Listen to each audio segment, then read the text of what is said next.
Salutations, everybody. It is Maddie here today with episode 211 of the H.A.M Radio Podcast. And it's me, Karak with ACG. Oh, yes. 211. Yeah, 211. We're getting up there.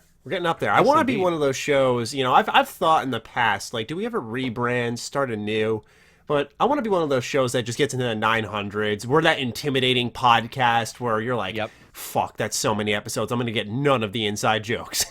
But yeah, no shit. Anyway, thank you all so much for tuning in. We want to start off with one quick announcement and then a cool little statistic I noted when doing some channel-oriented research. Number one is we're available on Spotify. That's official. When I first told you guys we were on Spotify, our album was there, but the episodes weren't currently updating. Now all our episodes are available on Spotify, so you can listen there on top of Google Play and iTunes. A lot of people were really happy about that, so that made me really happy to see that we were providing for you guys. But if you also want the show early, ad-free, you can support the Patreon for $1. It's linked in the description down below. We'd really appreciate that. Every dollar counts. Especially in the dry period here in July. Things are starting to heat up a little bit. We're seeing some games come out now, and news is really going to pick up, I believe, in August. But right now, things are a little slow, so we appreciate all of you who support Karak or I. Karak's Patreon's down below. The other statistic I noted, and it was really cool, is historically on my channel, Nintendo videos don't do well, which is fine. I'm used to that. I think one of my best Nintendo performances that I can think of was I made a Mortal Kombat Switch video. Which ended up doing well. It was just a little discussion on how the existence of that game on the platform was actually really big. But anyway, what I thought was interesting was we had Rob of Rule of Two review on the channel last week, and actually that podcast in total, well, alone on YouTube, but in total aggregated 10,000 listens almost, but on YouTube alone beat out my own individual produced video, which is something that we don't see that often.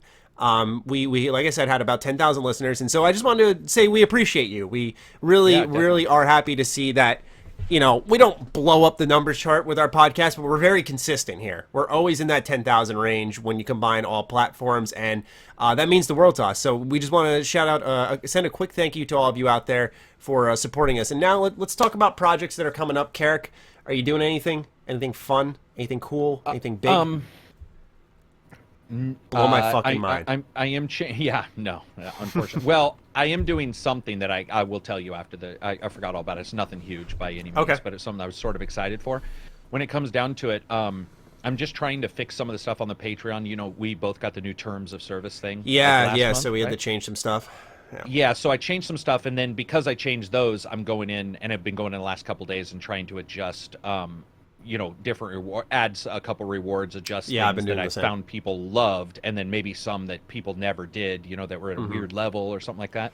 So adjusting those, most of it's like Patron gaming. Like we've been doing a shit ton of different games behind the scenes just with patrons and groups. We're going to do some board games, D&D, that kind of stuff. But on the channel, it's just, we were talking about it prior, a couple reviews here and there. All my shit's demonetized now, which I wasn't aware of until this morning. My condolences. So yeah, I woke up and somebody's like, dude, I watched the last 5 of your reviews. There was no ads on any of them. And I'm like, oh my God. And I go in there, and so I fought all those. So any time you guys can listen to these podcasts, support there. I have my podcasts on all of those as well. Any of that kind of stuff, people don't. Dude, there's going to definitely be some changes when it comes to like what we see. We were talking about another thing behind the scenes too that seems to be, showing like Twitch versus YouTube versus Mixer, like where do you go and how do you do things? It's not just about YouTube nowadays. It's just about how many platforms can you be on and how successful can you be on all of them. And how to do it and how to go about it. So that's really what I'm doing, is a bunch of the behind the scenes stuff to try to make sure everything's cleaned up. And it's easy for me because people don't realize that, like, you and I may record it, we do a little editing, but then getting it, I talked to you about this when you were thinking about the audio stuff. I'm like, you have to do this and then you have to do this. And people think, oh, it's like 5 minutes, but to get it posted everywhere, descriptions in, it's like, that's another hour and a half or whatever, depending on what you're doing. It's a process. It's a production process. Yeah. I'm trying to make it as easy as possible behind the scenes for me. Yeah, that's pretty much it. My best move was hiring just like a part-time editor. 1-2 videos a week if need be. Nothing crazy. I usually send them just gameplay-oriented videos. Like I'll handle the face cam stuff. I'll handle the reviews. But just clear the mental space and focus on other stuff. Like I had mentioned earlier in the week, I traveled to an event for a game I cannot yet talk about. Gonna have a ton of coverage for it though, and I was able to have content up while I was gone because I had an editor. I was able to say exactly. like, hey, can you just do this video? I'm gonna do this video. And it's just a little communication, and I'm very fortunate. Shout out to Nova Veen. I don't know if he listens to the show, but shout out to him. Awesome guy, very helpful. These days, because we're not we talked about this. There's a certain website that gets every first page. You know who I'm talking about, and we're always joking. I'm like, what the fuck, man? Because they're not that big here and there. But we're fighting against. We're talking about Game Informer. Okay, I'm gonna name and by the way, and in no way, shape, or form talking bad about them. We were just stunned at the sheer amount of they weren't doing well on YouTube or whatever, but they were just everything was a front page. Everything was a behind, a brand. They were getting first footage, blah blah blah. Mm-hmm. And they're killing the problem it this is, year, man.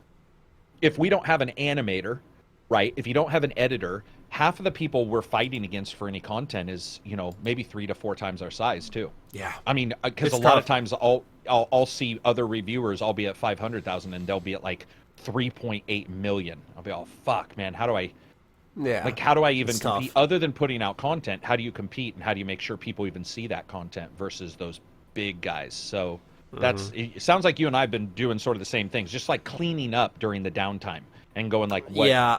Yeah, for me, what works? The announcement I teased at the end of last year, it's looking like finally August is going to be the month. And so for me, all I've been doing this year is when I looked at the numbers, because I was doing that last week, I was like, let's see just how things are going. And statistically, I'm doing better than I was last year. And last year was my best year on the channel. But I feel like because I know this big plan I have in my head that I'm trying to get the ball rolling on, I feel like I've never been doing enough this whole year. So once I get things going is when I'm okay, I'm ready to fucking compete. I feel like I'm ready to elevate shit. I simply cannot wait. So August is going to be awesome. Normally August is a dead month, but I think August is going to be really good. We'll see though. We'll see. Cool. Anyway, that is our introduction. We thank you guys for listening, supporting if you are, and now we move on to what is going to be a very superhero-focused podcast. We begin with Marvel Avengers from Square Enix, Eidos Montreal, and Crystal Dynamics. I almost forgot the last one. Anyway, it turns out they're releasing polished demo footage just after Gamescom. Now, this sounds very similar to what CD Projekt Red is doing, but I scanned over the tweets that confirm this, and I thought that the write-up at the end by Game Informer was a little interesting, just a nice little tidbit, but listen closely to the wording of the tweet, to those of you out there who are listening, and see if you pick up on the same thing that I think Karak and I will end up discussing. Let's get started. So, the Marvel Avengers Twitter account wrote, A-Day sets the stage for the rest of the game. Blamed for the tragedy, the Avengers disband. 5 years later, with all superheroes outlawed and the world in peril, the only hope is to reassemble Earth's mightiest heroes. Sean shares some super exciting news. The team is hard at work polishing our A-Day demo, and we're going to release the footage online the week after Gamescom finishes. Now, what did you notice about the wording there, if anything? If not, don't overthink it. I don't think I did.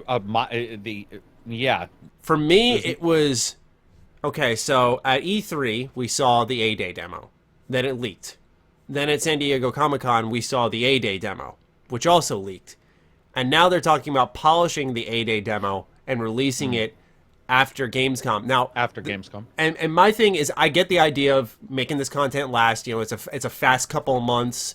You can't just be churning out something new every time. But what I'm wondering is, we talk about when we review a game, the E3 level, right? You just feel that level of polish, focus, determination that the rest of the game just does not have sometimes. It's a rare occurrence. It's just a feel you get when you're playing the game. Everything's clicking. There's this high level of detail. Do you think that's what they're kind of doing with the A-Day? They're kind of trying to just show off the best foot forward first and completely polishing it, where we're going to see kind of a situation like what we've talked about before, a difference in quality throughout the game. Yeah, probably. It does seem weird that they're doing that with the demo, and they keep talking about the demo. That's what I'm saying. That is new language for sure for any company. However, it could also be the one cool thing where we've always bitched about and devs have bitched about how much those cost and how hard they are. Maybe when they mean they're polishing the demo, it just means like the demo area. Yeah, I don't know. That is weird language, though. Right? It's Yeah, weird language.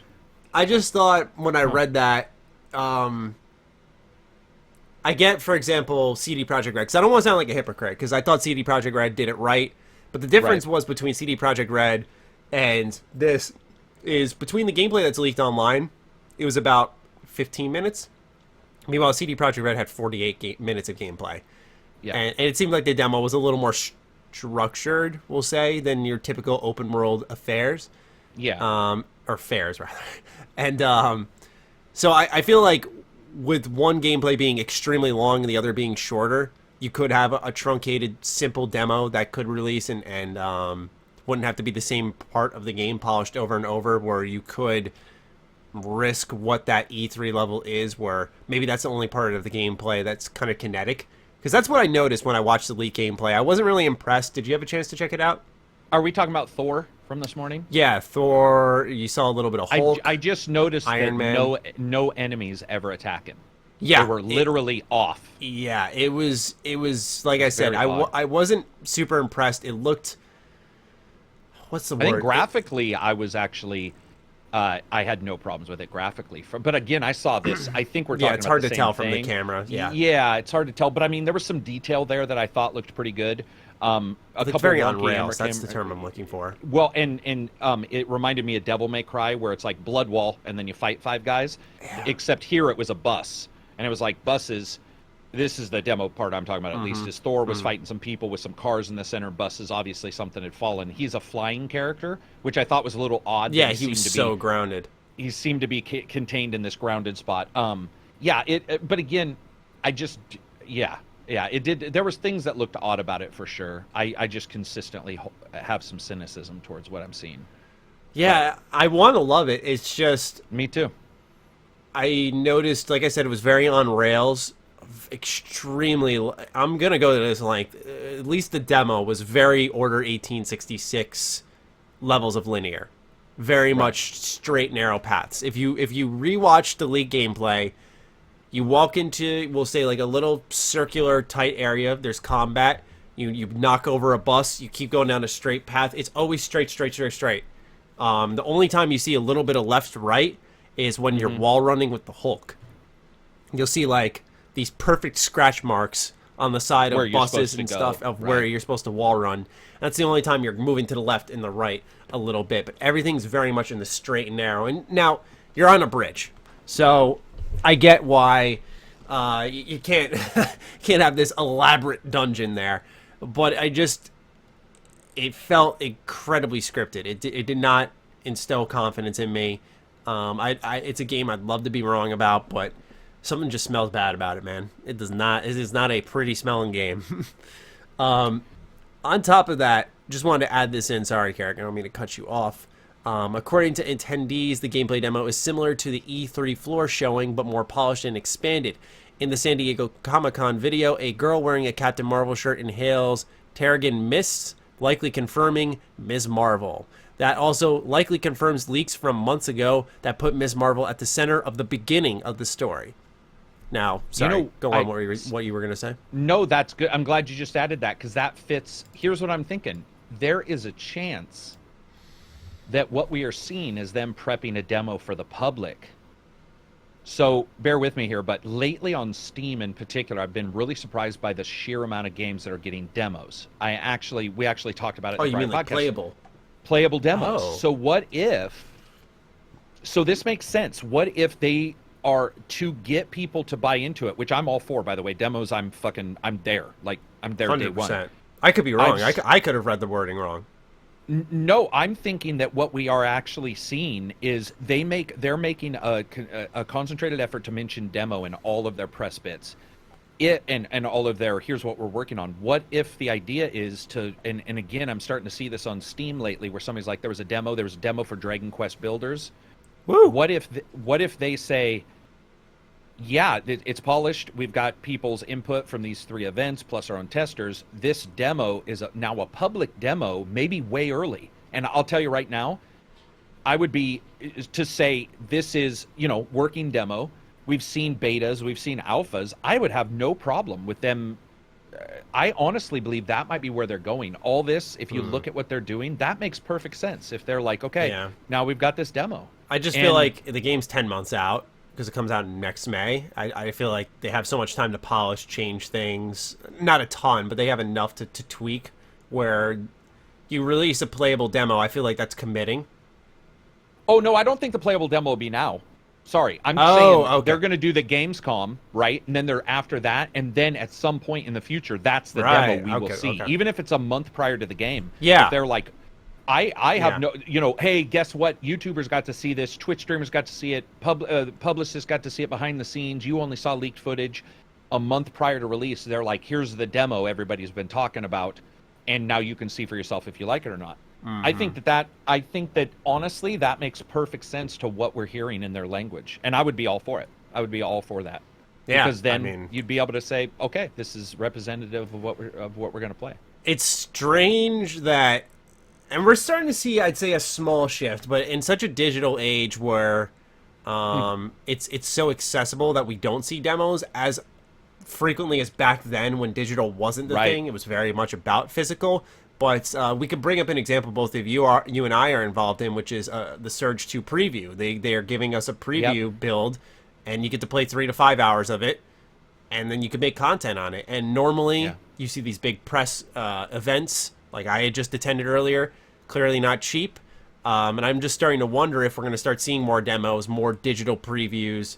Because the last time I was sent a digital preview was probably Dying Light the Following, I think it was called, that expansion for Dying Light. It's been a while, so I'd like to see the industry shift in that manner. I think it'd be easier for everybody. It would save companies money, and I think it would give consumers more information. Maybe they don't get their hands on some of the preview builds. I get that, because companies want sometimes the influencers, so to speak, to talk and talk and show rather than people get their hands on it because they're trying to sell it. And I think it's important, though, that demos start making a comeback, because the only company that we see consistently doing it is Bethesda with their trials.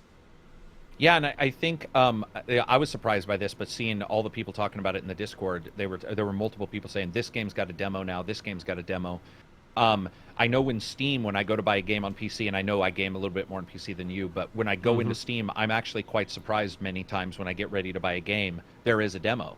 So, to me, I personally, I think that's fucking awesome. Like, I would love to see this. That route. Providing it goes that route. And, with Surge 2, the preview, that was also cool. I'd like to see more of those. I've enjoyed my time with that preview as well. Yeah, I'm going to play it over the weekend and probably make a video on it by Monday, I'd say. Lopping people's heads off, baby. Yeah, all they said when they were telling me about it, they were like, if you're down to collect some limbs, this is a game for you. I was like, I like the sound of that. I like the first Surge. I thought it was solid. Me too. Yeah. There were issues technically with it and a couple things, way but I will say, than I expected.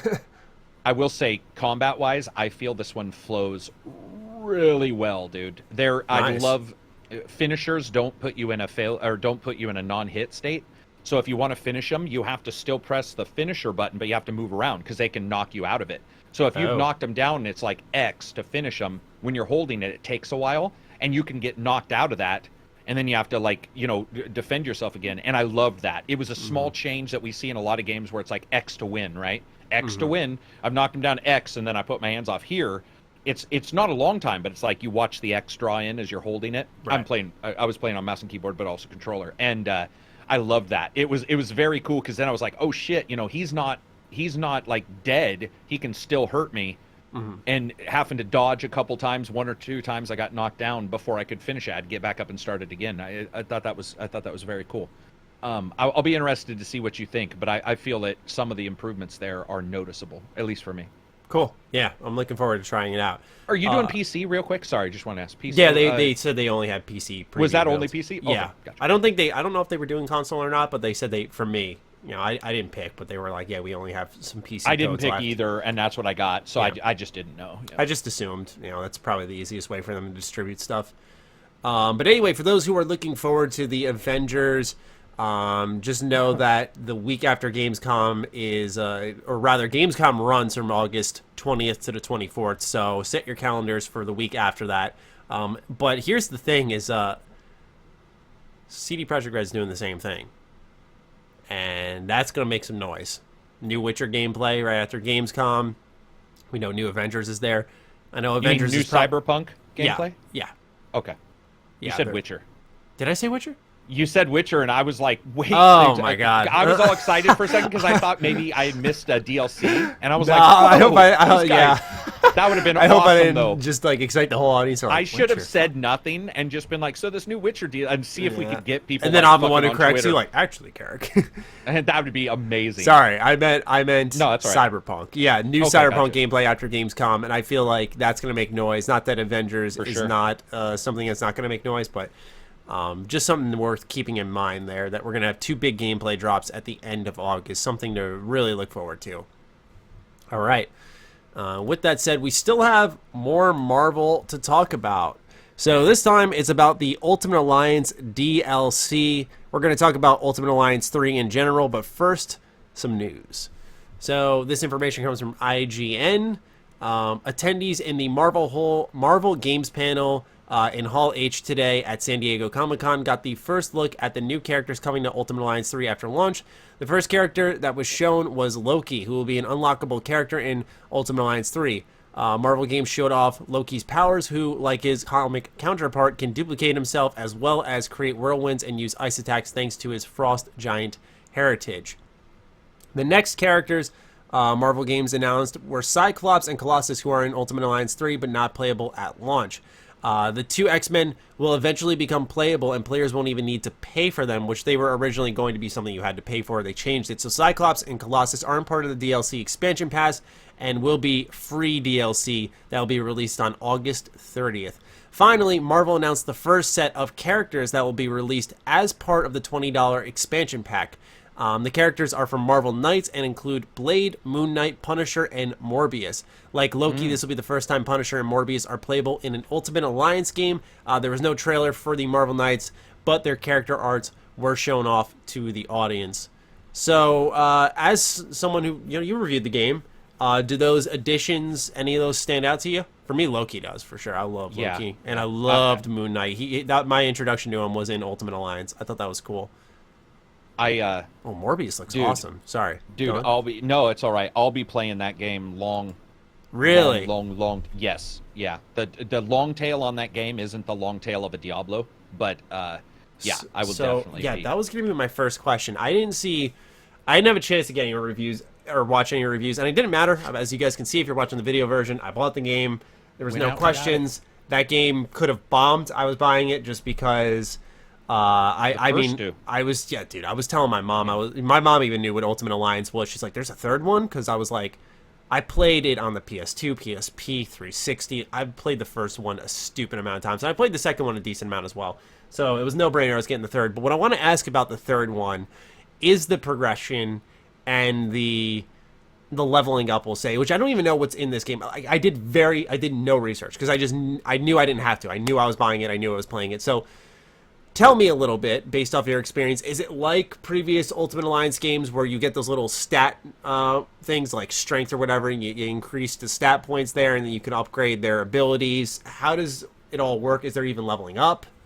Yeah, there's leveling up from killing people as well as soul stones, and depending on which type of soul stone, the more experience that you'll get from each one. But yeah, it's got the there's a term for it. It's spider web style attribute system. So you see the heat color. So you have like strength, agility, mass, resistance, durability, and you see it go out. But so you upgrade. You have 4 special skills. You start with one every 5 levels. You get another until you're up to the 4 face buttons of a controller: A, B, X, and Y. And dude, it's the upgrading system is good and basic. You can upgrade the skills, or you get more skills, but you can also upgrade those. You can upgrade your character, but the magic in that game, dude, is the team building, and it's not only the generic team building we know from, like, they're called the Avengers. So if you go and put the Avengers on your team, you get stat pluses for having 2 Avengers. Right. But this one allows for you to also build generic in another completely other section by generic upgrades that'll be applied regardless. And why that makes sense is, let's say you want to put a team together, and I have, that isn't really a team that makes any sense to comic book fans. It's not a team we've seen before. Mm-hmm. If you did, you would probably only get maybe 1 or 2 bonuses from those guys overlapping, maybe, and there might be a 3rd or 4th tier comic book group that you right. And so your pluses won't be a great deal. But if you can buy the generics, and dude, there are hundreds of them. If you can buy the generic bonuses, you can perhaps put together a team you've never seen before. So what I did was I put together a team, and this is really stupid, but I just put together a team of all red characters. They had red on their clothing.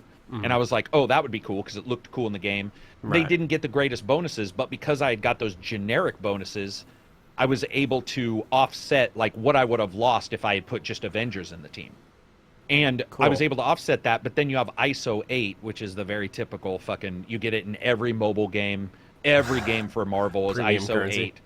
Dude, yeah. And in this, you get ISO 8. So that means you can also take that and put it on different characters. So they can have 4 slots of ISO 8, starting out with 1 and going up as they get levels 2. So I was able to put together teams I had never seen before. And I'm telling you right now, like, I got done with that review. I posted it. I played some games with Discord people, and then I went right back into the game and started putting other stupid teams together. It was dumb, like winged characters. I was like, okay, I want winged characters, but there wasn't name enough. Your custom teams, just for no. Fun. Oh, man. I even bitched about that. That's dude. It's a missed opportunity, Maddie. Because I was like the winged fucking wonders or whatever, or the Red Rangers for the red like I was like, just get crazy with it. Censor us, I don't care, but like let us name our was, teams. That's weird. That was That's the one really thing weird. that either I didn't run into or didn't notice, because that was one thing that I did hit on a little bit. There's a lot of menus in the game. Okay. And there's a lot of bonuses and stats in weird places. So just they because carry the the ISO good 8, and the bad from the originals. Yeah, there's a lot, Maddie. Like when you get the generic web, you open it up and there's like 50 upgrades, and you buy, and when you're buying them, you're like, God, I'm buying a lot quick. Like, where am I gonna max out? And then you get to one end of the web and you buy it, and it's like unlocks new web, and you're like, are you fucking kidding me? It's like Tales of Exilia. Yeah, and so you're just like, man. bang, bang, bang. You got, and by then you're just like, holy fuck. And then you realize you got the ISO 8, and then you realize you have costumes, and then you realize you have costumes provide buffs, or are they just cosmetic? They just cosmetic that I could see. Yeah. Okay. And I could have missed that, but I didn't see anything that was adjusting. I didn't see like a new thing. But that's another way that might be different between the way we all play. I was bouncing between characters all the time, and they don't level up with you, but they do level up pretty quickly because they're getting the more experience from later. And what I was having an issue with was I was going into battles where I would get new characters, and I would be like, okay, that's great, I got new characters, but I want to grab these guys I got at the starting, and they're like level 5 and I'm level 25. And so what I was doing was going 3 high level, 1 low level to sort of level him up. Where I think some people might, if you just went with your power guys, you'd probably get a different experience than, like, it sort of matters because there's so many characters and so many upgrades that by the time you win the game, you're not going to have near everything, even close. And so... Is there a new game plus? I didn't check. I did not check, actually. Okay. I did not check at all if there was a no game plus. That's not something I usually admittedly care about as much as most people. I usually will want to reset the game versus new game plus. That's interesting. See, I get your perspective. I like the build. That bit, if that makes sense. I totally get that. For me, I like the build, and then sometimes I once I finish that build, I go, okay, I want to just steamroll everything in my path, and I enjoy that quite a bit. So I guess Devil May Cry 5 did New Game Plus in a really weird way. I thought it like forced you onto the next difficulty, gave you different enemy spawns, but then kept your upgrades. It was like it was a fresh take on it. It was pretty neat. Yeah, and I guess so I can see it. That's the one thing I think is good about the game, is that multiple people can play it differently. And there is all the possibility that maybe you'll get 4, maybe 8 of your characters all the way leveled up when you win, right?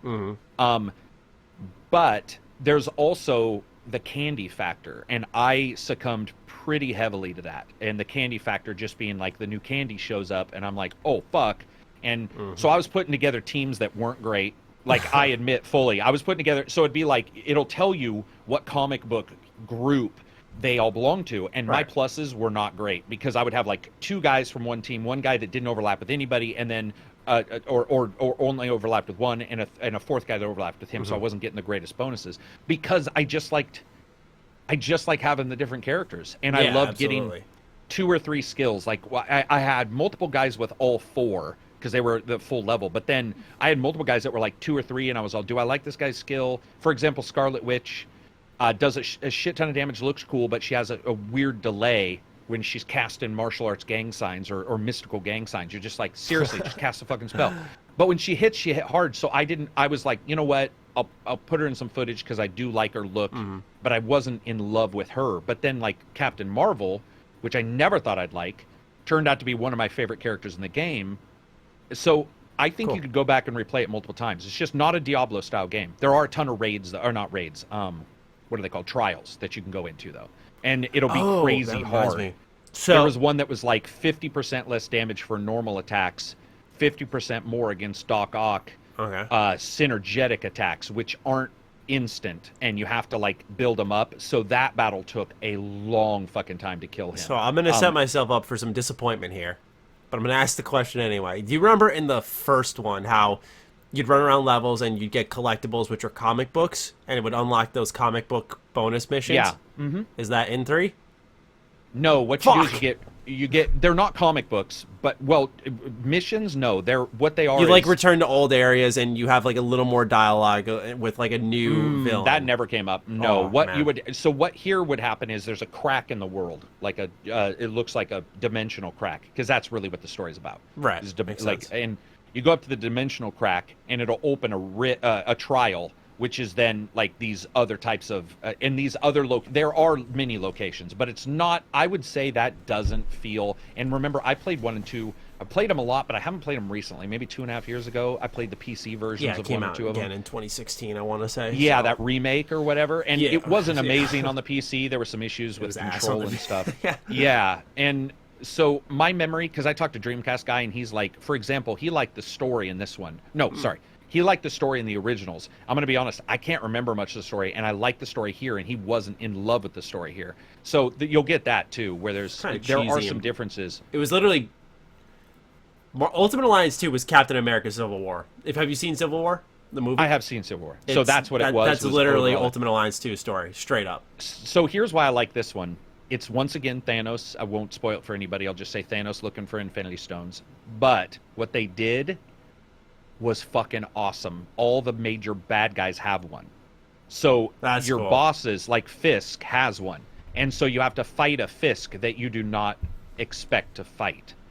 Like Spider-Man's Fisk was just he was fast as fuck. But Spider-Man's Fisk wasn't mystical or anything. Here, he has his own mystical stuff, and so it can change. It feels cool because you beat him and you don't get a weapon, but you do get a stone for the story. And one of the things I liked about that was it felt tangible. I got something from him. Like I was collecting things from these guys, which sort of felt cool. I was like, aha, I got this next stone because I killed him.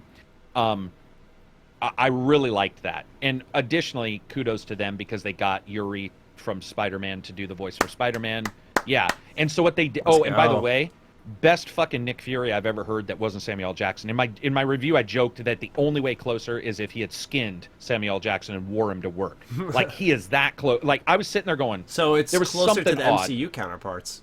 Yes, it is on the voices. For example, Iron Man, Robert Downey Jr. has a timbre in his voice you can hear, and the guy doesn't hit him in the normal spots, but strangely enough, emotional spots, he hits him perfect. They're very close to those, but then you get some that aren't. Captain America is just big dude, right? Just big dude McSquirrely pants. He's just like, hey. Yeah. And then Scarlett Johansson is not replicated at all in Black Widow. Yeah. Hawkeye is not replicated at all. But then you get Nick Fury, and their Hulk is one of the best Hulks I've ever heard in this one. Not because he... Oh, go ahead. Sorry. No, I was just going to say, I heard Miles Morales was the same one from Into the Spider-Verse. He is, but again, I haven't seen that, so I don't know if that's good or bad. Oh. Does that make sense? I haven't seen that cartoon. So it's such an amazing movie. It's so good. Yeah, so I haven't seen that. So when he did fine, though. The voice actor in this, I thought was fine. And in fact, the story, the reason why I think I liked it is because there were multiple times where a mystic character, if you follow comics, it's like, oh, like Wonder Woman is sort of weak to this kind of thing. Right. Like Superman is weak to mysticism, that kind of stuff. And they did that well because like the spider characters, like, we're not used to handling this. Like, this is cosmic. This is beyond. And it was cool to see like the Avengers come together and be like, no, we got you. I actually thought that was really, so it'll be interesting to talk to some other reviewers and yourself and in your Discord, like if they didn't like the story, why they didn't. Because I actually liked that, where they were all, these guys aren't like gung-ho, right? And they're not like, we can kick everybody's ass. Instead, they're excited, but they're also like, this is way beyond anything we normally face. Right. And I thought that was really well done. It's also, to warn people, it is not the same world as Avengers, or as Ultimate Alliance 1 and 2. Okay. And that really doesn't change know, anything, but it's like a, alternate timeline universe, I guess. It's an alternate universe. There isn't anything really changed. They just wanted to make sure people knew that it is not the exact same world as, and it might be because of the histories of the characters. Maybe there's something adjusted. I don't remember 1 and 2 as much, but that's crazy, didn't cause me any issues. Because they name it 3. And exactly. That's one of the things I had picked up, was it seemed odd. Yeah, man, because what was really cool about 2 was in the beginning of the game, there was this, I can't remember exactly how it happened, but you're at this facility. I think it was like you were heading like Doctor Doom's castle or something. Mm-hmm. And it might have been that, or it might have been the second level, but you were doing something and pretty much like a reactor explodes and levels like an entire fucking town, and like hundreds of thousands of people die. Like, it was a really kind of like, oh shit start. And that's where like the dividing amongst like superheroes and anti-superheroes and sort of began. That bill's proposed. Yeah. I thought it would be really interesting. I didn't expect it, but I thought it would have been really interesting to see them, once they decide to unite against this common force, the ripple effect of that whole situation in a third entry. Little callbacks to it, not like directly playing off of it, but little nods to it. So there's no nods at all if it's an alternate universe. That's not really. And what they do is they started out with the Guardians of the Galaxy to make it a cosmic style story. It's a bigger story right away because those guys are space travelers. It's like you got Spider-Man, New Infinity York. War. Yeah. Exactly. And so it was just like right away, you're like, whoa, this is not this is like a big thing. You actually start out as them four, which was cool to see their bonuses and, what they, do they fight well together? Because Guardians of the Galaxy, I think one of the reasons why people like the show movies, but it doesn't fit as well in a game, is they don't really fight alike at all. And so you don't feel their synergy as much. And I think the game actually replicated that. They got bonuses, but you didn't see like it felt right, I guess, is the only way to describe it. I saw them and I was like, okay, they're discordant. You got one shooting, you got Groot, right. And with Rocket Raccoon on his shoulder instead of Rocket being his own, which at first I was like, and then once it played out, I was like, okay, I get it. Like, Rocket's got these weapons that take a second. It also, get ready. You only have 4-player teams, it probably condenses it because it's a 5-man squad, so that makes sense that they would try to... It all worked out. Oh, that's true. Yeah, it is. Yeah, and that's true. I didn't even think about the 5-man squad, so that makes perfect sense. Yeah, I liked it. It worked out really well. It's got technical issues. Like, I was gonna say, before I ask you about the performance, I remember in the second one they had like, you could, for example, combine abilities, so Iron Man could shoot his laser off of Captain America's shield and he'd reflect it, and that would be like a special team ability. Is that in 3? Team abilities are in here, but I wouldn't say they're anywhere near they're not what you expect. They're not like that. They're more like everybody. Well, okay, 2 things. First, graphically, the game is really hard to parse. I'm not going to lie. There's so much shit going on. So the 360 was held back by the 360, I think. Like, so some of the specials were not as bombastic. And in the Switch version, dude, they have no problem throwing, maybe 30, 40 bad guys at you. 4 guys performing a special and a boss, all in the same small section. So it can get very hard to see what you're doing. But most of the attacks you do aren't in that way. What they are is you pull off a special move and you hit I think it's right, I don't know what they call them on the Nintendo Switch, but I'll call them bumpers. LR. So you hit those and you can add in more. So you can hit 1 and it's like 2 people specials, hit 3 people specials, hit 4 people specials, and they all do them. And there's some synergy there, but graphically, there wasn't the same thing that we're accustomed to, like where the good example, of course, is the shield and Iron Man. Again, I didn't actually play Iron Man and Captain It was America just in together. it was in the first level. It wasn't in this. Yeah, dude, I played them together for I think one battle, and then I was already 3. Sorry. Yeah, sorry. Yeah, I only played them together in one battle. So if they had something specific, I didn't see that. And when you're pulling off the main ones, it's more about everybody having a big superpower and performing it versus in the middle of battle, I shoot your shield. And do you know why I think it might be like that? Because there's so many characters that it would have been incredibly detailed to try to figure out if this is only useful for Captain America, what does he do in replacement of this? If Captain America's a lot more to crisscross. Yeah, there's 35 characters or something like that. It's ridiculous how many characters there are. See, the thing is in one, because they did the ult things different in each game. Like one was they'd yell their special ability in slow motion. You'd see them like jump up and do something kind of ridiculous. Like I think Deadpool would say something and he'd jump up and throw like 40 grenades and land and just shoot in a circle. And then too, they tried to crisscross abilities, and often it would sort of feel samey because what happened is there was once again a larger roster, but they'd all have to like condense to a certain amount of, I guess, synergetic ultimates, we'll call it. And so just a lot of them would rinse and repeat, it felt like. So I think it was a smart decision. That's why I asked. Now, you mentioned some technical problems. Is it performance, like FPS wise, or is this like textures, we'll say? Yeah, it's textures somewhat, but mostly it's resolution and performance because it's 1080p on the docked, but it drops variably all the way down to 720p. And so depending to keep the frame rate at 30, which it also doesn't keep at 30 all the time, unfortunately. I'm surprised. The lowest number I saw was somebody said that undocked, it was down at 19. I would say it's pretty low at times if you perform everything. And Scarlet Witch in particular is troublesome. She's got a shit ton of weapons that are what's called an alpha transparency, and it's just really hard on graphics cards, and you can tell. Her spells look awesome, Maddie. Like, she looks... Dude, like, she's got this one where she, like, pulls her hand back, and you have these huge globes of energy that build up for a quarter of a second, maybe a little longer, and then they shoot out. But it's huge. And that's like a basic attack, right? Or not a basic, it's the strong attack, but you're like, Jesus, that's pretty world-shattering. The problem is if you also get two other big characters who have bombastic fucking, especially smoke or anything you can see through, you get a bunch of alpha transparencies and then the graphics drop. So she's a troublesome one. In fact, I've heard people say if you pick some other characters that maybe don't have that kind of stuff because you can really tank the FPS. And I would agree. That's funny. I've never heard that before. It's the first time. I'm trying to think if that's ever happened before. It probably has, but it's the first time I noticed where I was like, whoa, man, this character is actually troublesome. Also, the camera angle ain't great.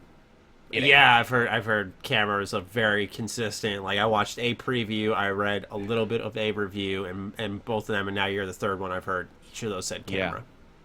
Yeah, there's two choices, heroic and classic is like zoomed out, which is pretty tough to see, and then heroic, you're closer, you fight it a bit, to try to get the camera angle right, but it still then will zoom out for boss battles. Some boss battles are massive, and it can be hard. You have an outline option. It's off and auto and on. And auto works pretty well, where basically it sort of figures out that your character's in the middle, so we'll outline your character in red. The reason why I like auto better is because on all the time, it looks bad. If you're running around and it's on, it just doesn't look... It's almost the wrong color. It looks too garish. It's like everybody looks like they're glowing red. But to their credit, they also fuck with the camera, which you and I saw in the E3 demos, where they were like... Or was it E3 that we covered last? Yeah, it was E3. Yeah. Right? Yeah. Where they like zoom straight down. They'll do that. They do 2D. The 2D part I even put in the review looked fucking awesome. It's like almost everything's jet black, and the only color you see is like the characters going from shadows to in the windows where you can see them to their special effects, and that was a cool fight. So even though the camera's an issue, it also allows for them to do some I thought some stuff that broke up the monotony of Gauntlet, I like that. All right, well, I'm starting it tonight, and I'm sure we'll discuss it more. I think you'll like it. I don't see any reason why you... I mean, you just ignore 1 and 2 and the fact that it's added some moves and stuff, and it's removed some. Right. It's not identical to 1 and 2 in its mechanics, but I think you'll like it. I think you'll like the upgrade system and all the way it works. I will say I thought it was going to have microtransactions for a second though, because there were so many upgrades. I was like, I was waiting for the shop button, where you find that shop button. You're like, uh-oh, but there wasn't. That's good news then. All right. Looking forward to playing it, and we'll chat more on my impressions next week because you guys know me. I got to take my time. All right. So there was an update for just how well PlayStation 4's exclusive Marvel Spider-Man did in the terms of sales.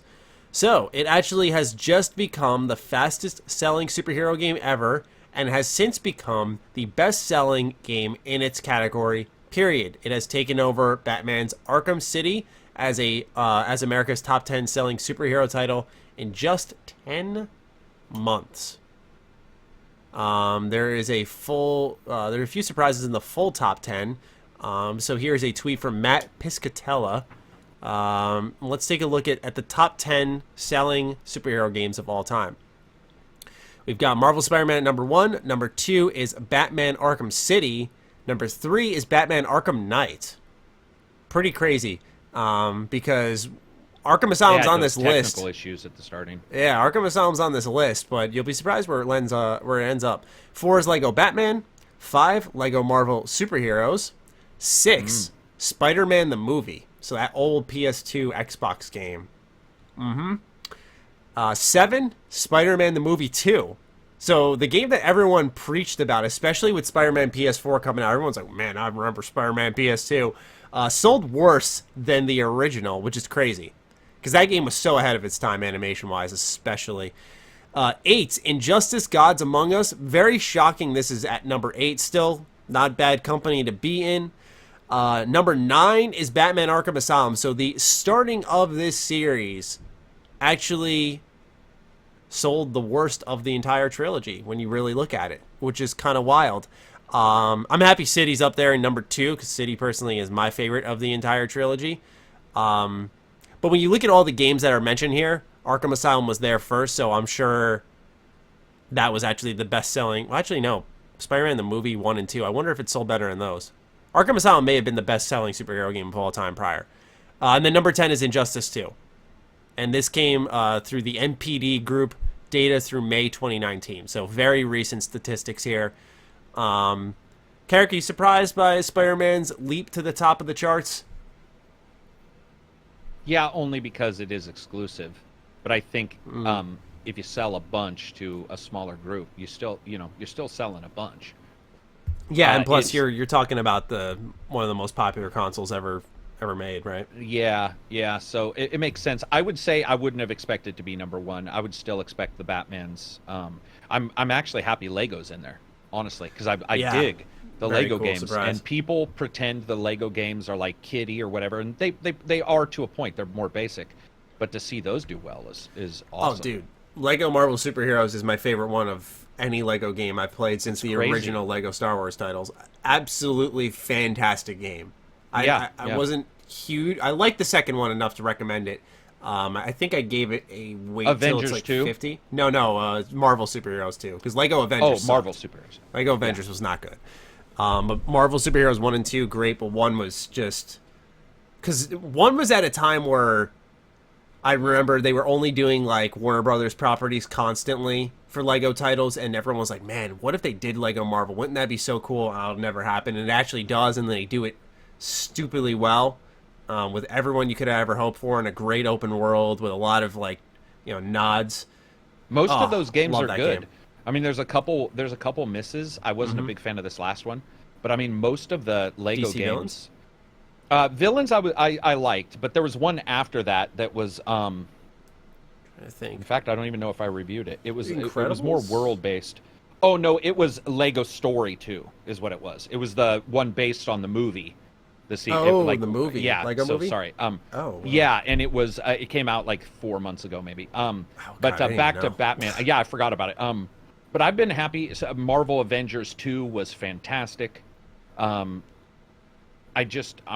I'm really glad they do. I'm just glad they're even in the even in the mix. Talks. Yeah, that's awesome. It's cool. Spider-Man, I guess the only reason it would surprise me is simply because of the even though it's a popular console, 3 against 1, because those others were probably released on all consoles. So that's pretty impressive. Yeah, all of them. I'm looking at them right now. Yeah, all of them would be on all consoles, and it's not really accounting for. I wonder what Arkham still ranks as if they account for the resale of collections, like they have the Return to Arkham series, right? If they collect, so to say, yeah, and then remasters. Remember? Yeah, and then they have the Arkham collection now that's coming out soon.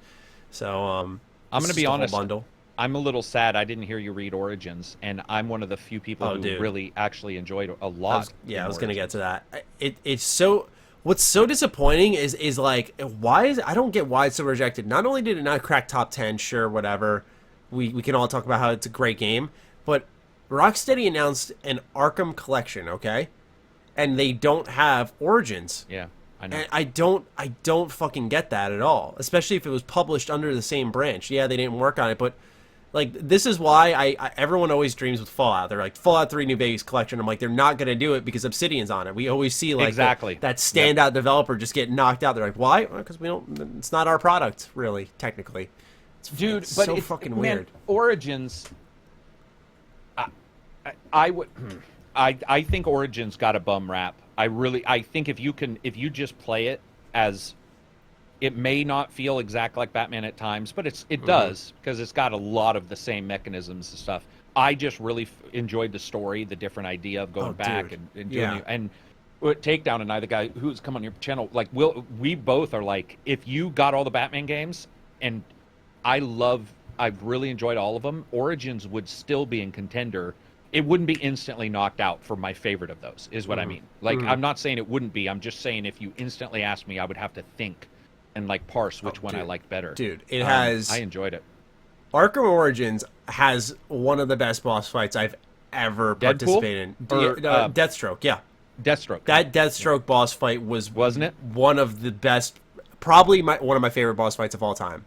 Yep. I'm not cinematic as and just so satisfying. I remember that moment so clearly during that entire fight. Such a great fight. Yep. Look, ladies and gentlemen, I'm gonna make you an offer, okay?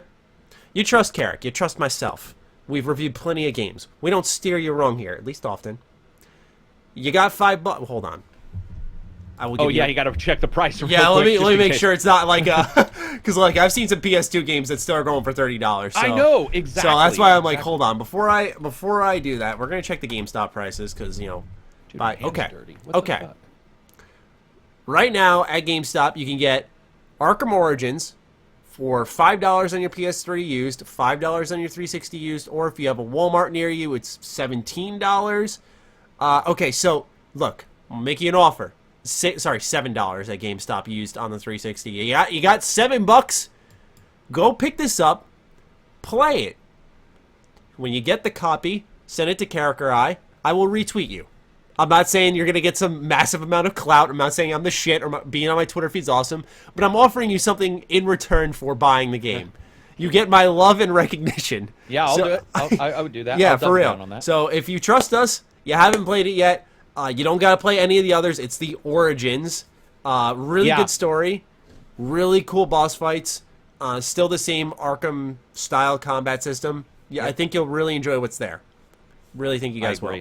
For sure. I like how this is supposed to be a conversation about why Spider-Man PS4 sold so well. And we're like, so Arkham Origins.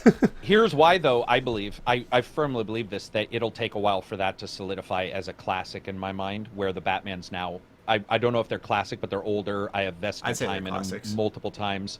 And so there's something about them that sits, and I have more memories of them than Spider-Man.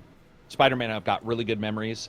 Spider-Man's DLC did not set the world on fire, where I actually loved many of the DLCs in Batman. In fact, I think if you look at some of those, not all of them, but if you look at some of the DLCs in the Batman games, there's some of the more enjoyable DLCs I've seen in a game. And so there's just more there. And so that's why I think Batman makes more sense in this discussion in a weird way than Spider-Man. But that'll just take a while for Spider-Man to become that for me. And again, those DLCs left a bad taste in my mouth, to be honest. Yeah. I've heard they're not that great. Black Cat DLC was just like, This is not what I was hoping it would be. So yeah, I've heard some. I think the third things. one's good. Is the third one good? The third I haven't played them. I wanted to. It's funny. I actually have gone back to it twice now in this past month, just to web swing, fight a little bit, mess around, just because, I said in my review, it's some of the best movement in a video game, period. Yeah. It's just fun to be in that world. It's just got a very, what's the word? Cinematic's not the right word, but it's like the game's constantly framing itself for a picture, like the way he'll free fall and you'll see like the sunset in the background. Just shots like that happen all the time where the game's eye candy 24/7. It's a really satisfying world to be in, so it's fun to go back to, and I want to play the DLC because of that. It's a well-deserving title. Probably the first Spider-Man story in a video game anyone's really ever given a shit about. We've had our cheesy ones like the movie stories, and we've had the Ultimate Spider-Man. We've had I was okay with Shattered Dimensions was solid. Shattered Dimensions was pretty solid. Yeah. That was probably before Marvel Spider-Man. That was like the last good Spider-Man game. Yeah. It was creative, felt fresh. It's funny. It's from Beanox, who just progressively got worse. I like their first Amazing Spider-Man game, which was open they did world. Progressively get worse. And there were some issues with the mechanics because I did try to return to that last year, and I was like, ooh. Wait, did you try to go back to Amazing Spider-Man 2? No, I went back to Good. No. Good. No. Not in a million years. What are you talking about? Good. No, I went back I was about to say some prayers. Holy shit, bro. No. I went back to Shattered Universe to try it out on the PC, and there were some issues with the control and stuff, but just the overall ideas, and we were just mostly talking about story, I would say. I still like the idea over. I like Noir Spider-Man, too. It is my favorite suit in Spider-Man on the PS4, too. Have you ever played Edge of Time? It's this. I put this in quotes, kind of like the sequel, the game after Shattered Dimensions. No, I don't even. Oh, I don't even recognize It's the name. quite the step back. It's just about regular Spider-Man and 2099, and you kind of bounce back between those two. It's a cool idea on paper, but oh man, that game reviewed I did, but trash, and I played it through twice because you can never question my love for Spider-Man. I platinumed Amazing Spider-Man 2, and I played through Edge of Time twice. That's all you need to know. Those are two pretty fucking bad Spider-Man games. Amazing Spider-Man 2 is pretty bad, man. Yeah. That is one of the worst games I've ever played. Because that was the one, if I remember, with that stupid-ass fucking system that made you run around the world saving everybody, right? Because people would hate you. Oh! I was just like, this is the worst fucking idea anybody's come up with ever. It was so. In fact, it reminds me of Anthem, where Anthem you get on a roll and Anthem rewinds you, or teleports you back. There's some you're trying to move forward. I talked about it like some game. I hate that stopping. That game always stopped me from exploring the city. The very major thing the game's about, and I was just too busy saving fucking dudes in cars and shit. God, bro, was not a fan. Trash game. I'm gonna be honest. Just not their best work. There's a reason that they stopped making Spider-Man games after that. They clearly were like, all right, we're done. we're going to make something so bad you have to remove the license from us. Yeah. All right. Yeah. Last news story of the show is about Tim Willits. He has departed id Software after 24 years with the company. He started off, I believe, as a level designer. Let's double check here. Let's see here. Designer production credits on virtually everything id Software has done, from Ultimate Doom, for which he served as level designer, to the Doom 3 BFG edition in 2012, his first as studio head. He's had an impressive run since then, overseeing the resurrection of the original Quake, Rage, and in particular Doom.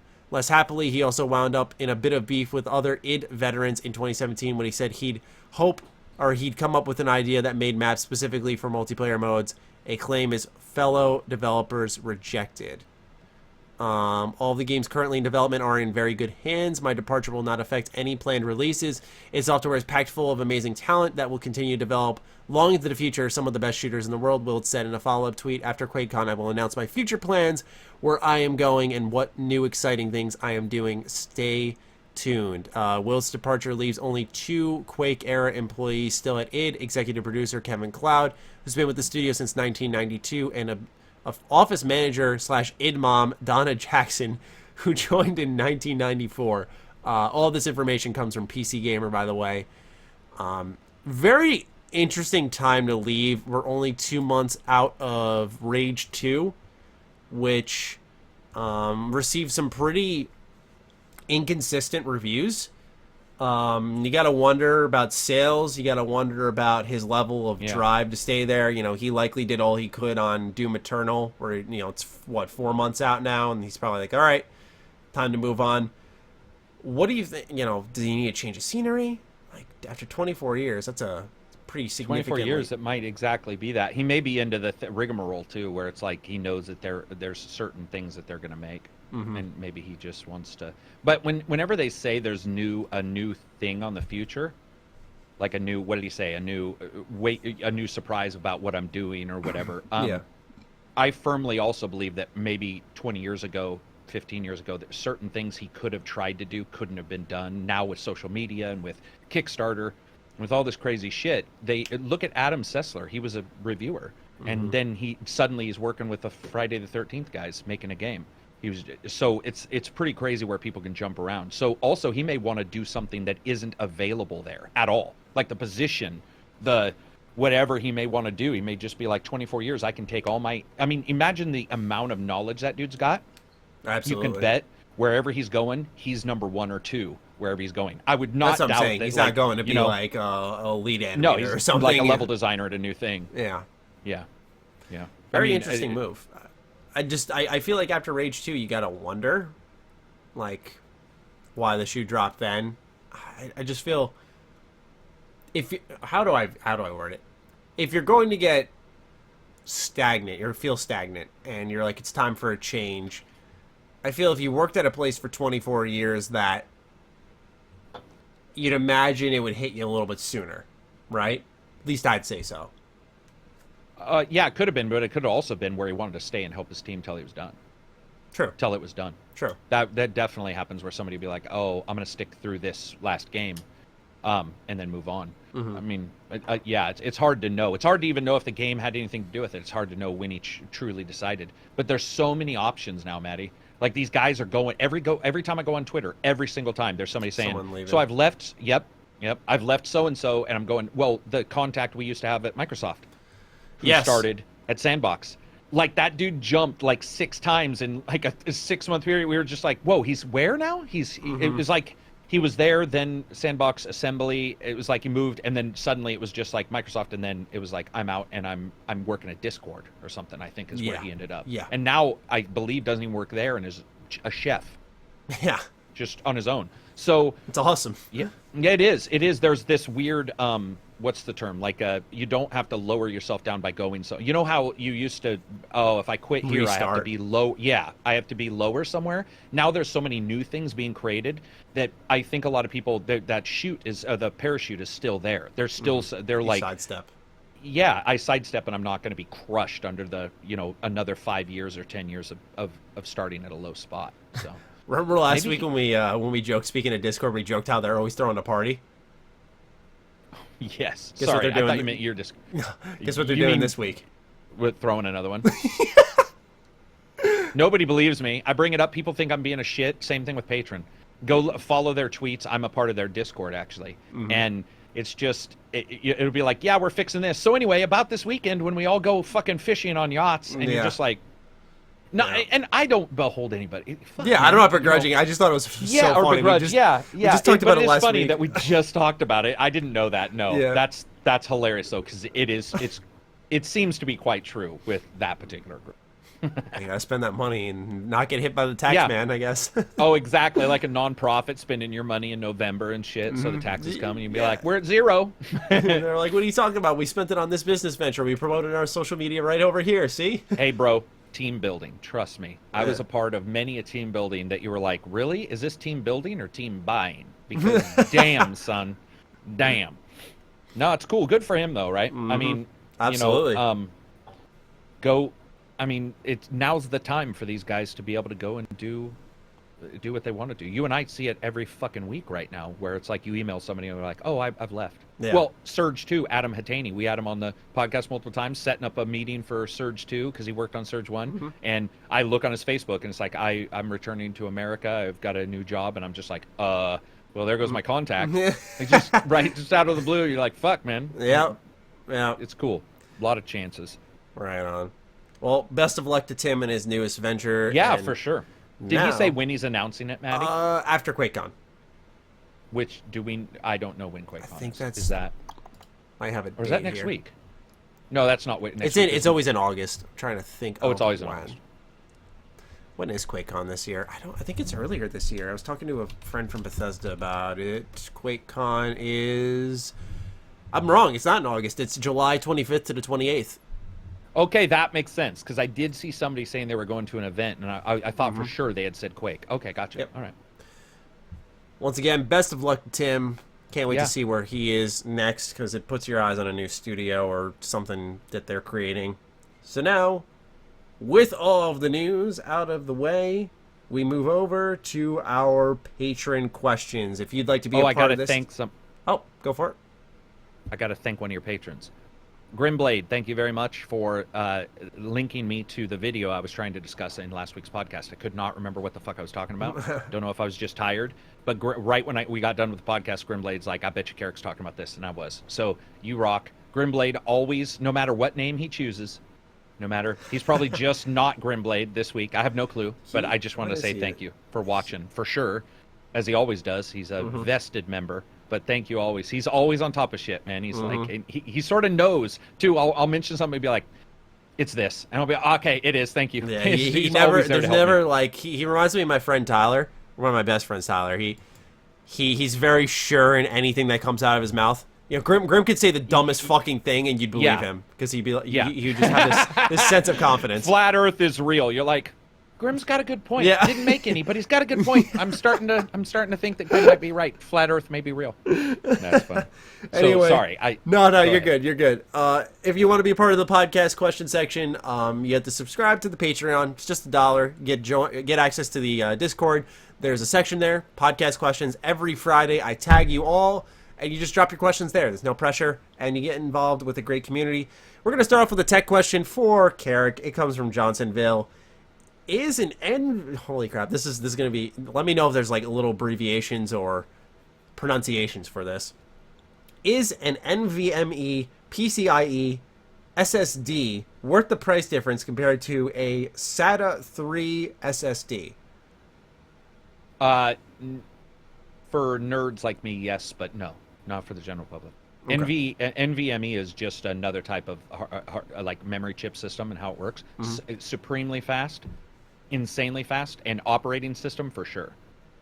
If you have Windows SSD, even and NVMe, you would definitely want to go with that memory if you could versus an SSD. But for most people, if you're just putting games on it or anything storage wise, you'd be fine with an SSD.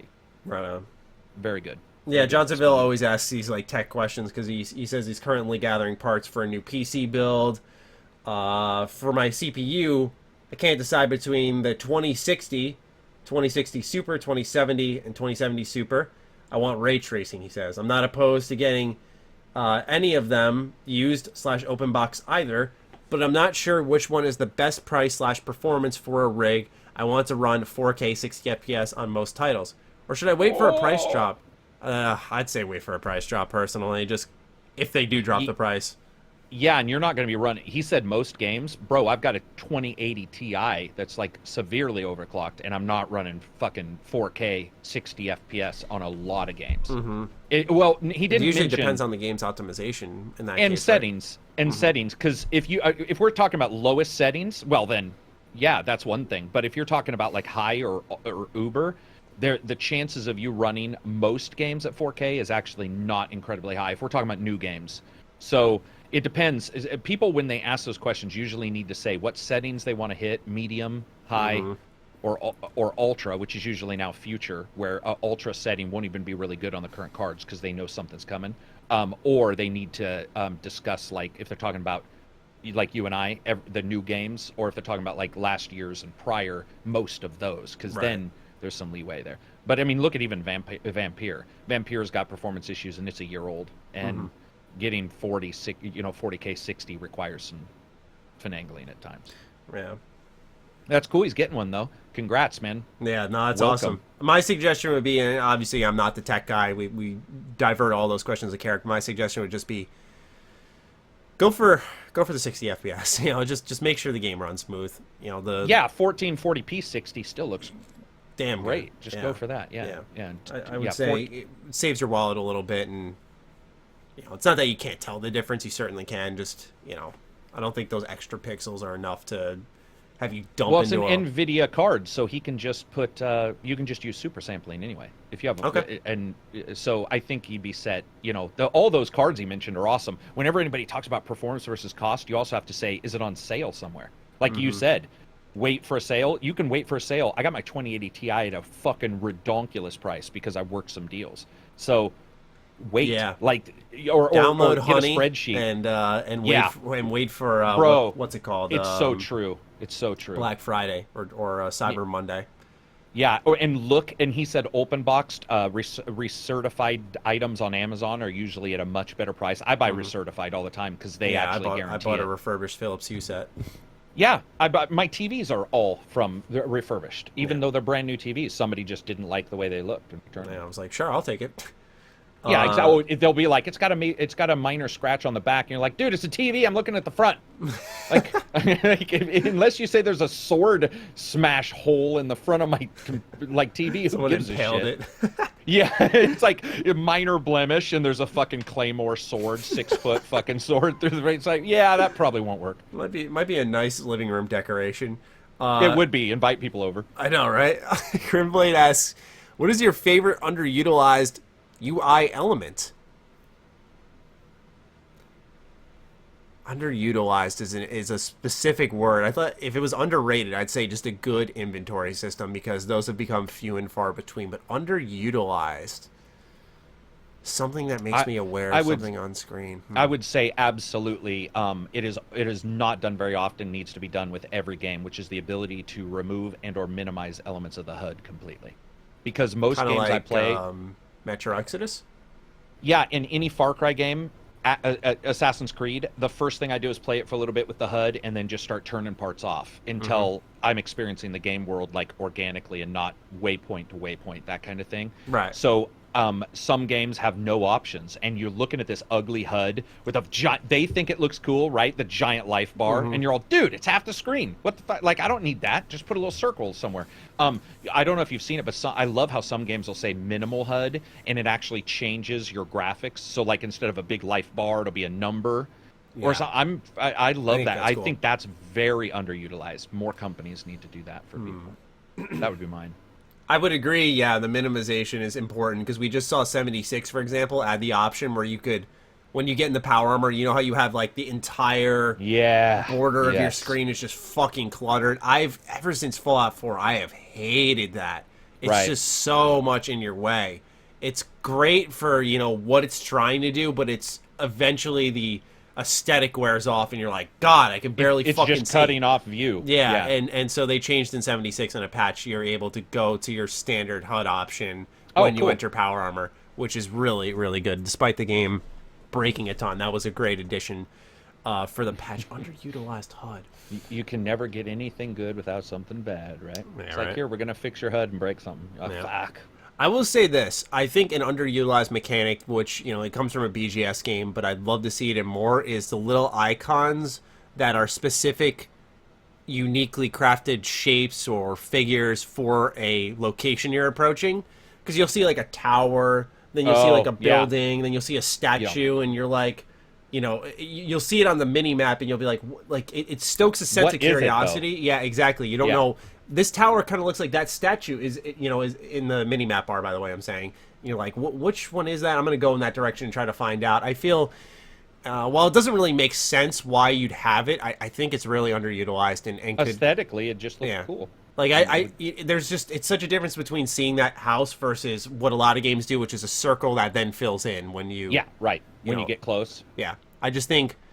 that, and also for open worlds, a map search bar. I've never seen an open world do it, but dude, when I am playing I'll go back to Fallout again because, you know, I just did a Fallout 4 Road to Platinum. Man, when I am playing that fucking game and you know, my map is full and I'm looking for a location, look, I've trekked these maps a million and one times and I still sometimes struggle to find side locations. I would kill for a fucking search bar that as I type it in, it just moves the cursor to where I'm looking.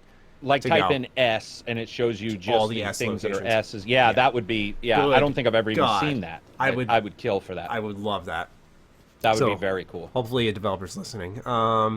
Bearded Panda says this is an important question. Destroyed the Grave asked to his Adam from Games and Groceries. He was a guest on the podcast a couple weeks ago.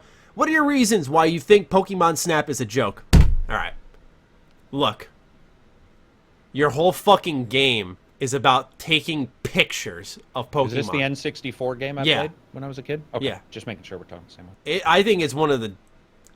Like, I watched gameplay. I played it at a friend's house, and I was like, as a kid and as a young adult, both times I had the same reaction with a little less language. I was like, this is fucking stupid.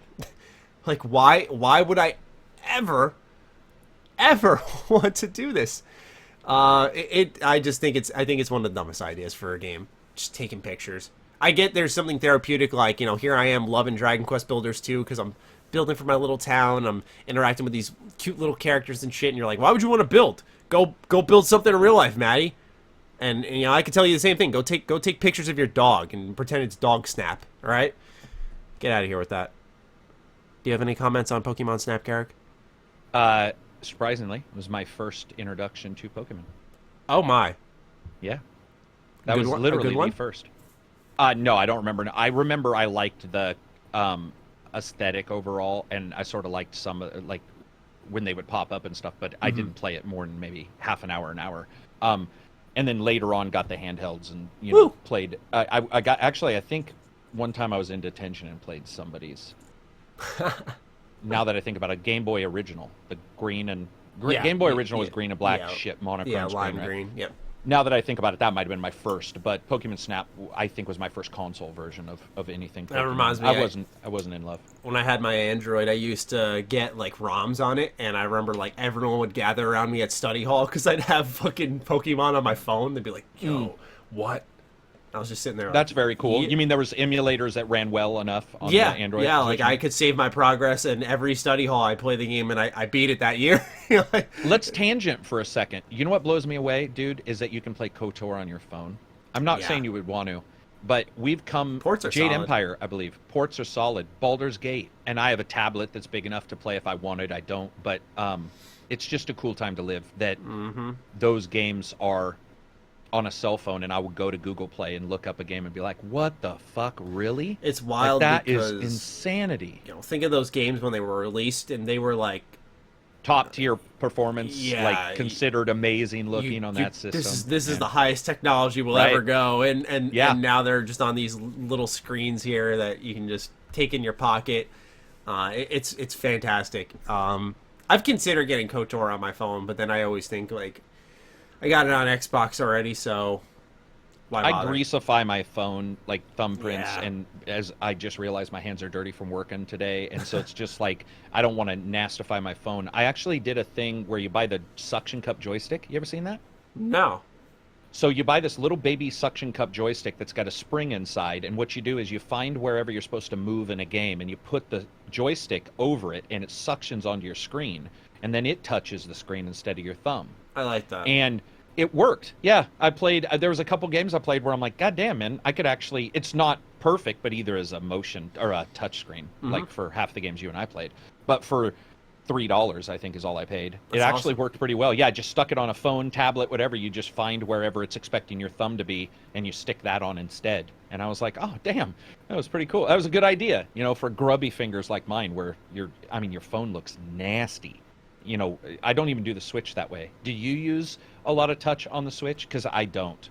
I don't like touching the screen. Yeah, I don't like to. Yeah, because I feel like I don't have like greasy hands. But you know, even when I do on my phone, it's fine. But on my Switch, you can just see the smudge. The streak. Because what happened was, I was playing Dragon Quest Hero or Dragon Quest. Jesus, you can tell what's on my fucking mind. Super Dragon Ball Heroes on my Switch. Yeah, I put like 70 hours in the game, and a lot of it does involve you touching the screen, like swiping and stuff.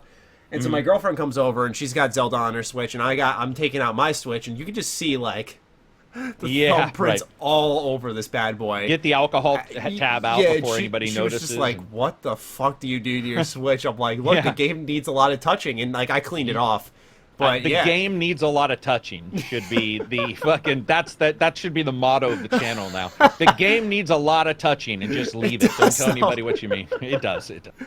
But yeah, man, it requires a lot, and so I had to clean off my screen, and I get the same way when I hate talking on my cell phone because I'll put it against my cheek, and if I'm on the phone for like more than 15 minutes, you pull it away, and you're just like, God Almighty, what the fuck's on my face?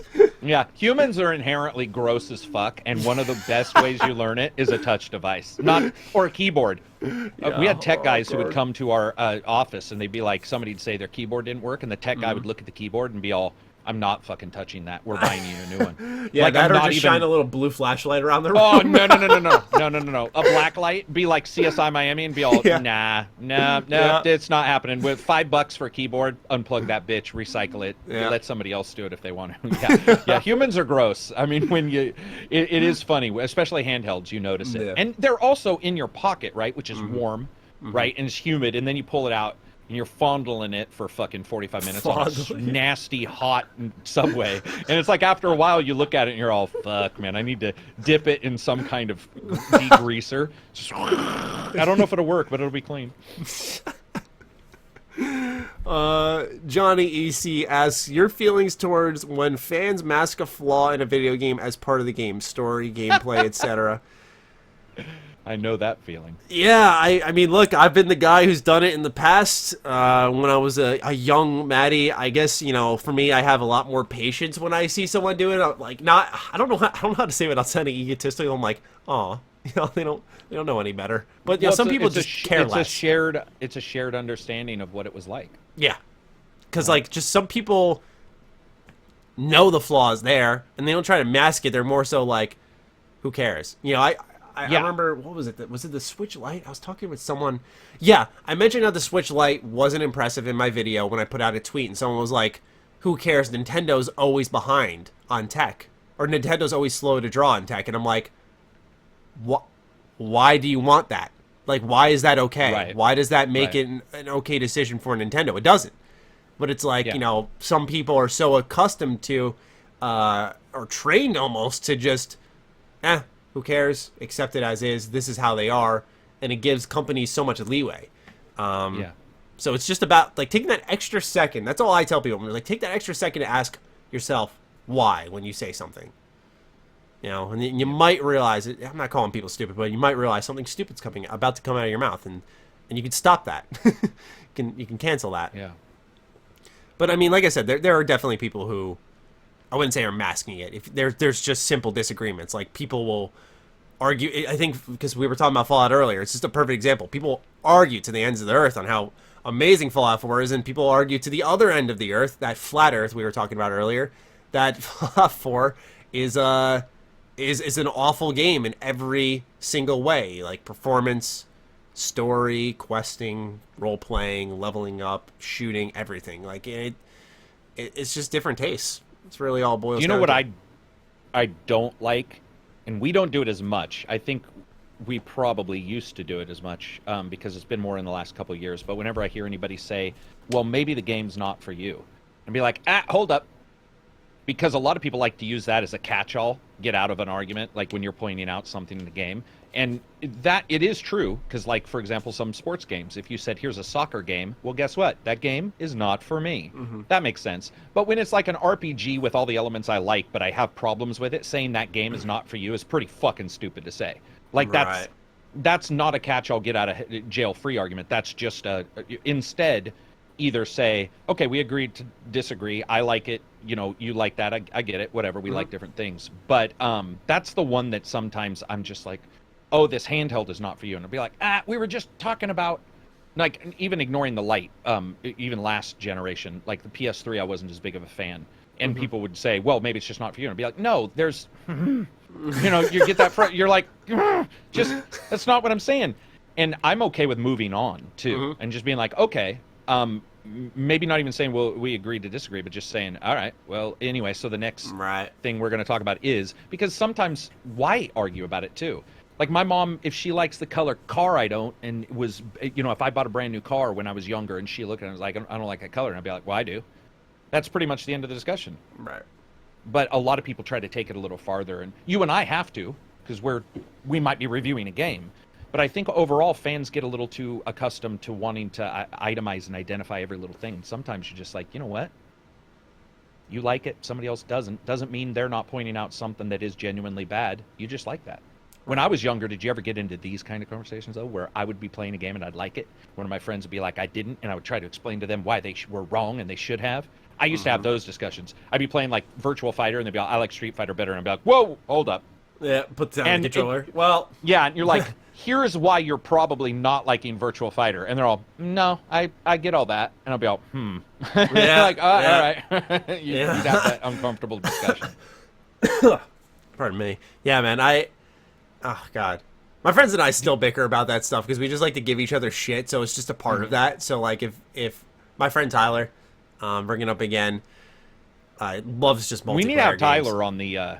I had him on 1 week, you couldn't come on, and it was just all first-person shooter news for that week, and it was just up his alley, because he either plays an FPS gotcha. or a multiplayer game.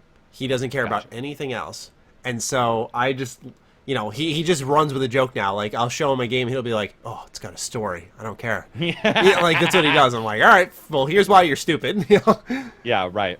That's funny. All right. Let's see here. We got a flurry of Mike Fury questions. He says, time to hit Maddie and Karak with the machine gun questioning that is edited but still has errors in it.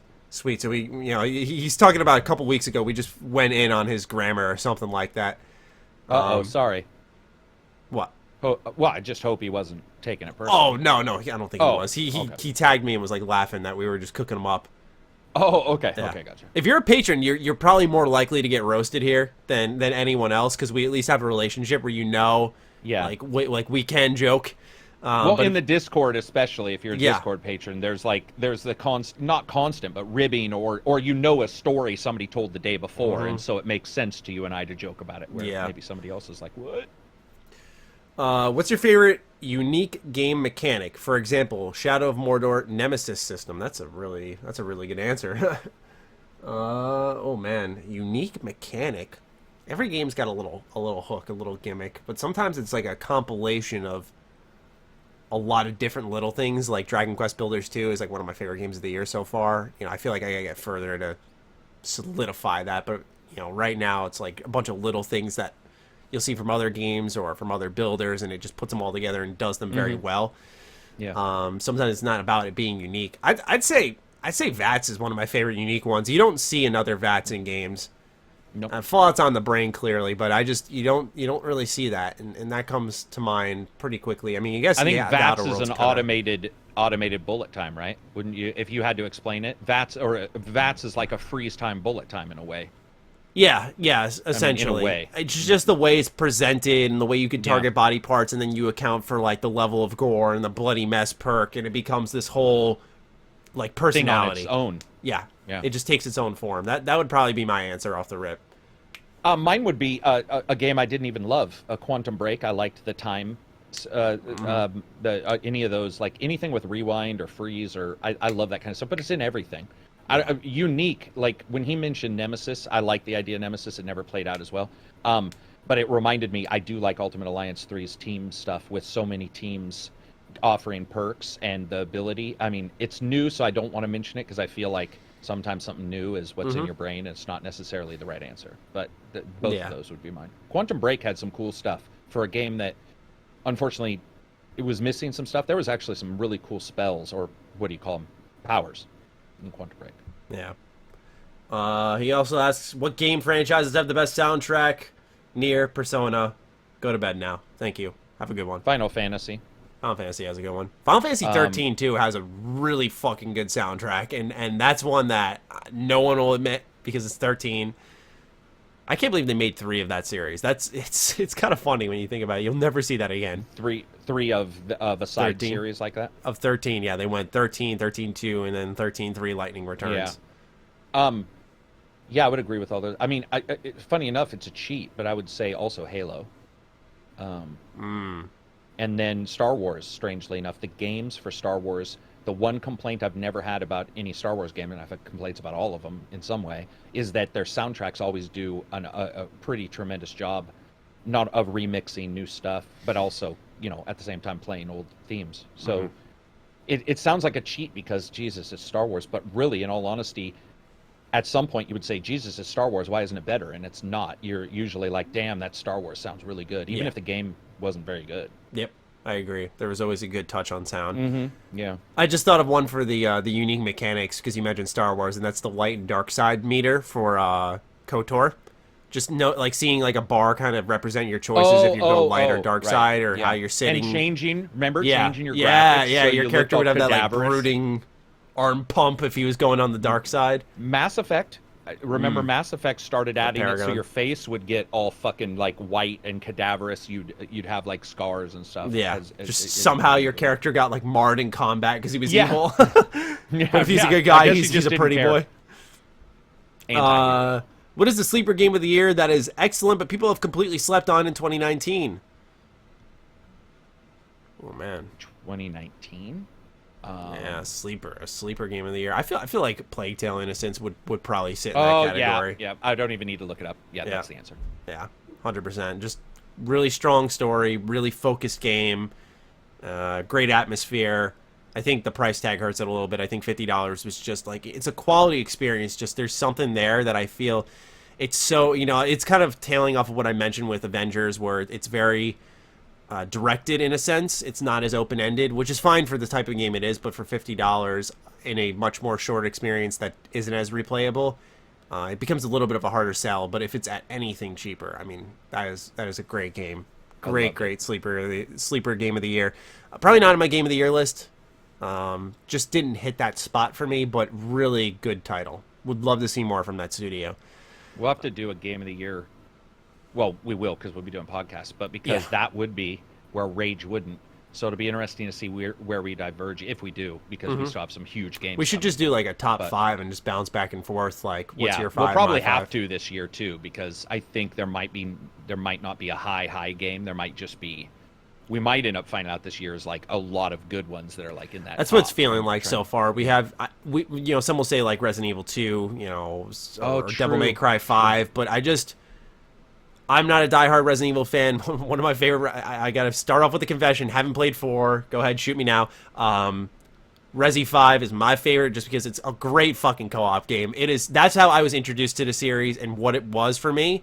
Yeah, right. I if love that's your 7. starting point. That's what you're gonna. Yeah, I mean, I love 7. I loved the 2 remake, but my introduction to the series and what I associate with and the good times I associated with were all co-op based memories. But if it's a 2019 game of the year, 2 could still be in that then, because you're not rating them against 7 or against 5. No, what I was getting at is I don't value Resident Evil as much as others, and so 2 remake, I was like, that's a great game, but like it's not on my game of the year list. DMC 5, I feel because I fluctuate with it too much, it's not going to end up on the game of the year list because I feel it's too stop go. It is. It won't be on. It wouldn't be my number 1. Yeah, it is has just that such good combat, and for all the DMC Ninja Theory flaws that it has, the character redesign, the personalities are pretty bogus. That game has great flow in combat. I gotta say. And the hottest weapon seller ever. I've already brought it up multiple times. Oh, and DMC 5? Damn. Oh, yeah. I would go back to the van just to hang out. How you doing? All right, Mike Fury, we've answered enough of your questions. Yeah, Mike Fury, get out of here with your questions. I'm just joking. Thank you. Holzer19 said, which gaming... Oh, man, this is just dark. Which gaming franchise just needs to die?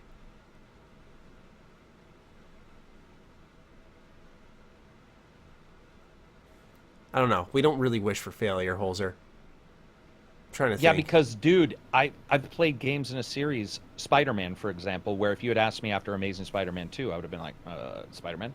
But then, you know what I mean? So time and excellence destroy any thought of just killing something. Yeah, I'd love to see dying down of sports games and the rising up of competitors. Funny you mentioned that. That's what I was actually thinking of Madden right now. I was like, well, technically the Madden games. Yeah, like I don't want Madden to die because for a competitor to rise up, Madden needs to live, and for Madden to compete, it would have to get better. So you need a bad Madden to exist. So I wouldn't say there's anything I just want to have die. Yeah, me neither. How about this? Let's change that a little bit. Is there any title that you absolutely don't see that is even slightly popular or whatever that you don't see even a reason to exist? Where you're like, and if there's not, that's fine. Because that's a pretty harsh question. We understand. It's going to sound like I'm tailing off of it, but if you look at my channel, I didn't cover really any of the catastrophe, but probably Anthem. You know, from the start, from the very get-go, I was like, this is not a good idea. It's not a BioWare game. It's not what they're known for. It's not their bread and butter. It's not going to be as easy as they think. And it wasn't. And Gotcha. It doesn't really have any business existing. And the fans showed they don't care about those games from them. They don't want those games from them. And I think, in turn, that's just a title that shouldn't have existed. You know, and I feel like there was signs all over the place telling them that. When you read the story of development that was like, what, 8-7 years? And they only had something that legitimately show in the last year? Like, that just screams of something that's like, you know, this project is not meant to be. Just can it? You know, I'm sure there's so many not horror stories, but like stories from BioWare of games in the past, role-playing single-player games they've had no issue canning. Why was this one the one they forced out? Because it's games as a service and they saw the dollar symbols. Let's be real. Yeah. You know, I'm not saying they're greedy, they're money grubbing, they're chasing no dollar sign, but let's be real. Like, we've seen so many companies do games as a service because they know it's a good way to steadily generate revenue while they work on other shit. And you know what? Most authors, I was going to compare this to authors, but most developers are also like, if we can make a good game that continues to make money, you know what I mean? Mm-hmm. So those two, there's not no bad. Losing. There's no losing to say, hey, guess what? What if we can make an awesome game? So I'm sure everybody who went in didn't say, man, today's the day to make a shit game. Yeah. They at some point thought that was going to be, was going to be really good. And I'm sure there was an idea. We should have just had different developers do it. Right on. Because I think that game could have been awesome if Titanfall's developers had made it, or something like that. Yeah. Ghost Fixter asked us about the newest Witcher trailer. Ghost Fister. Yeah, that's his new name. Yeah. Poor guy. That's amazing. Yeah, it's one of those names because you're like doing the st at the end, and then you had to go to the fist. I've done it in the chat, even to him. Yeah, so the S and the X just got mixed up there, so I said Ghost Fister. Awesome. He's asking us about our thoughts on the newest Witcher trailer that they just showed. I just made a fucking video today, Friday, as we record this, about this damn show. And I was like, I know it's coming within a week. They got to be dropping a trailer soon. And lo and behold, they decide to do it while we're recording. And I obviously have something to do after this because we had to, keep the podcast somewhat shorter. So I won't be able to watch the trailer immediately, Ghost, and I cannot provide impromptu thoughts on such a trailer. Me neither. But I'm sure sometime on the channel this weekend you'll see something from me because I'm super fucking curious. But Karak, that's all the questions we've got today, my friend. Oh, really? Yep. Short amount of questions today. Yeah. Yeah. You patrons got to participate more. No, they've been great. And honestly, we appreciate that because when we first started doing this, we were like, oh boy, because like we'd get 2-3 questions, and now we usually have like 5, 6, 7 to sift through. Or they repeated, and I don't think we've had a repeat. We talked about that, where it's like, what's your favorite game? And you're all, that's a pretty generic question. But lately, even Grim said, I didn't think of any questions for 2 weeks, which indicates somebody cared about thinking about the question. Yeah. So we appreciate you guys firing away in the Discord. Keep on pumping them, even if I don't tag you guys and you got a question for the show from Karak and I, or for Karak and I, just drop it in there. We saw Johnsonville do that. That's how I pulled out his little PC build thing, because he put that, I think it said last Tuesday or something like that, or last Thursday. And so here we are talking about that versus his decision with an SSD. So keep submitting, keep supporting. We appreciate you. And Karak, any closing thoughts? Nah, enjoy your games. Hopefully everybody gets Alliance. Yes, indeed, and I'll be sure to provide some thoughts later in the week on the channel. We hope to see you guys there for episode 212. Thank you so much once again for your time, and we'll catch you guys later. Peace out.